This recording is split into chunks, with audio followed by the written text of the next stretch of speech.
마가복음 10장 1절에서 12절 말씀.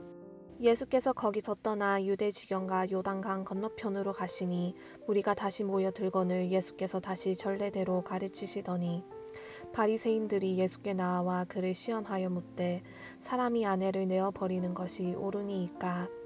대답하여 가라사대 모세가 어떻게 너희에게 명하였느냐. 가로되 모세는 이혼 증서를 써주어 내어 버리기를 허락하였나이다. 예수께서 저희에게 이르시되 너희 마음의 완악함을 인하여 이 명령을 기록하였거니와 창조시로부터 저희를 남자와 여자로 만드셨으니 이러므로 사람이 그 부모를 떠나서 그 둘이 한 몸이 될지니라. 이러한즉 이제 둘이 아니요 한 몸이니 그러므로 하나님이 짝지어 주신 것을 사람이 나누지 못할지니라 하시더라. 집에서 제자들이 다시 이 일을 묻자온데 이르시되 누구든지 그 아내를 내어버리고 다른 데 장가드는 자는 본처에서 간음을 행함이요 또 아내가 남편을 버리고 다른 데로 시집가면 간음을 행함이니이다.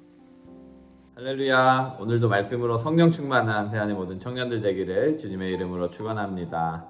오늘 말씀은 마가복음 10장 1절에서 12절까지의 말씀입니다. 오늘의 말씀은 이혼에 대한 내용입니다. 유대인들은 예수님께 질문합니다. 과연 이혼하는 것이 옳습니까? 틀립니까? 이 질문을 하는 것이 무엇입니까? 이혼에 대해서 성경적인 뜻을 정확하게 모른다라는 의미죠.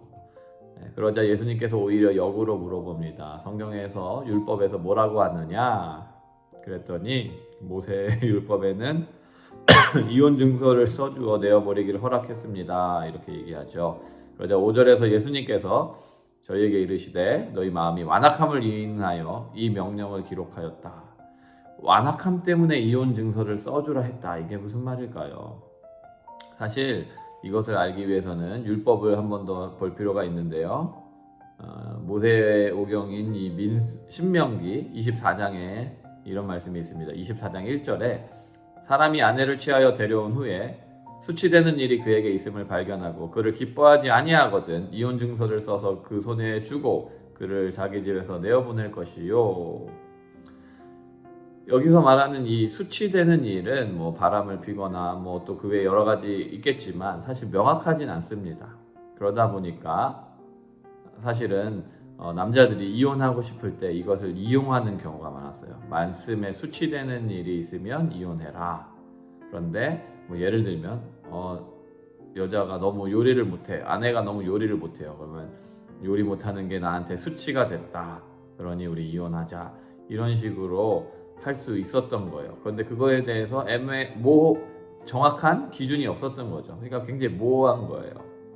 그래서 이런 것들이 어떻게 사용이 되느냐? 결혼을 했는데 다른 여자가 더 이뻐서 결혼하고 싶어요. 그러면 지금 내 아내에게 네가 나를 수치가 되게 했다라는 이유와 핑계를 찾아서 여자를 버리고 다른 여자와 결혼하는 일들이 그들 가운데 있었다라는 거예요. 그러니까 이런저런 말도 안 되는 이유로 자꾸 이혼을 한 겁니다. 그러면 여자는 어떻게 되는가? 그 당시에는 이혼 당하면 먹고 살 능력이 없어지게 되는 거죠. 그러니까 수치가 돼서 버려졌다 그러면 다른 남자와도 결혼할 수 없는 상황이에요. 그런데 남자와 결혼하지 못하면 그 당시 여자들이 경제활동을 하지 않는 상황에서 어떻게 먹고 살 수 있겠습니까? 그러니까 몸을 팔는 그런 여자들이 되는 생계형 매춘부가 되는 것이죠. 그래서 이게 참 여자들이 문제가 많이 생기는 거예요. 그래서 사실 이혼 증서를 써라는 것은 여자들의 인권 보호를 위한, 여자들을 지켜주기 위한 주님의 방법입니다. 이혼 증서가 없으면 그 당시 재혼할 수 없었기 때문이에요. 근데 예수님께서 뭐라고 하셨습니까? 성경은 뭐라고 하느냐? 율법은 뭐라고 하느냐? 이렇게 물어보기보다 사실 모세가 어떻게 명했느냐? 이렇게 표현을 하고 계시죠. 이것은 성경과 율법의 본래 의도가 아니다라는 것을 표현하고 싶으신 거예요. 분명히 우리가 조금 고민하면 하나님의 뜻이 무엇인지 알 수 있는데 이 유대인들은 자신의 행동을 정당화하기 위해서 성경 말씀을 인용하고 그래서 그것을 써먹는 그런 모습들이 있었다라는 것이죠. 5절에 보면 예수께서 이르시되 너희의 완악함을 인하여 이 명령을 기록했다. 이 완악함이라는 것은 알고도 행하지 않는 것을 말하는 겁니다. 알면서도 행하지 않는 고집스러움, 뭐 이런 뜻이 담겨져 있는데, 알고도 행하지 않는 나쁜 습관, 이런 말은 모세 출애굽할 당시에 바로 왕에게 쓰여졌던 표현입니다. 바로가 10가지 재앙을 당하는데요. 그러면서도 하나님의 자녀들을 출애굽시켜주지 않죠. 마음의 완악함, 분명히 피해를 보고 주님이 하나님이신 것을 경험하면서도 끝끝내 고집부리다가 결국에는 마지막에 장자의 죽음을 통해서 출애굽시켜주는데요. 여기서 나오는 표현이 이 완악함이라는 거예요. 이런 완악함 때문에 지금 이런 일들이 일어나고 있다. 이혼하고 싶은 완악함 때문에 지금 이런 문제들이 생겼다. 그러니까 말씀을 전혀 다르게 이해하는 거죠. 비록 이혼 증서를 써주라고 했지만 그거는 몇 가지 소수의 예외되는 일들 때문에 그런 것인데, 이혼 증서를 써주라 그랬다라는 말은 이혼이 가능하다란 뜻이구나로 해석하면서 얼마든지 자기 원하는 대로 행하는 그런 모습들이 바로 문제가 되었다라는 거예요. 그러면서 예수님이 말씀하시는 것이 6절부터 보면 부부관계에 대해서 이야기하죠. 창조시 저희를 남자와 여자로 만들었고 사람이 그 부모를 떠나서 둘이 한 몸이 될 것이고 이러한즉 둘이 아니요 한 몸이니 그러므로 하나님이 짝지어 주신 것을 사람이 나누지 못할지니라. 부모를 떠나서라고 되어 있습니다. 우리 청년들 경제적으로 정신적으로 부모님한테 결혼하면 독립할 줄 알아야 됩니다. 하나님이 짝지어 줬다 하죠. 하나님이 짝지어진 결혼 사람이 나누지 못한다. 근데 이 이혼으로 자꾸 이르게 되는 이유가 뭡니까? 하나님의 뜻대로 행하면 모든 것이 아름답죠. 근데 하나님의 뜻대로 행하지 않을 때, 즉 죄로 행할 때 우리에게 문제가 생기는데요. 이혼을 그렇게 요구하는 이유는 사실은 돌아보면 결혼을 멋대로 했는 경우가 많죠. 내 마음대로 내 멋대로 행하는 자기 중심적인 사고가 그 안에 가득하기 때문에 결혼하고도 내가 마음에 안 들면 언제든지 또 이혼하고자 하는 그런 자기 중심적인 모습. 그러니까 사실 결혼도 주님께 온전히 내어드리고 해야 되는데 그러기보다는 내 마음, 내 욕망, 내 뜻에 따라 결혼하는 것을 말하고 있습니다. 그래서 에베소서에 보면 5장 17절 18절에 이런 말씀이 있어요. 그러므로 어리석은 자가 되지 말고 오직 주의 뜻이 무엇인가 이해하라, 분별하라 이렇게 나와 있어요. 그리고 술 취하지 말라, 이는 방탕한 것이니 성령의 충만을 받으라.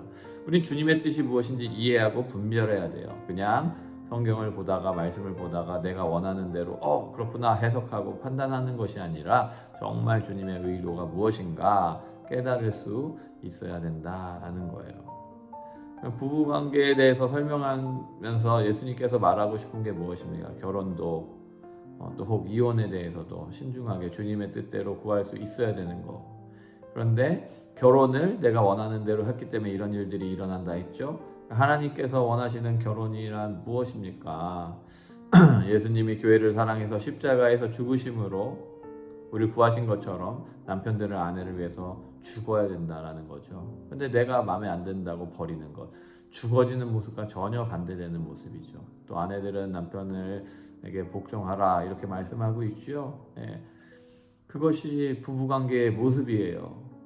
그러니까 나의 만족과 유익을 채우는 것이 아니라 상대방의 만족과 유익을 채우는 것.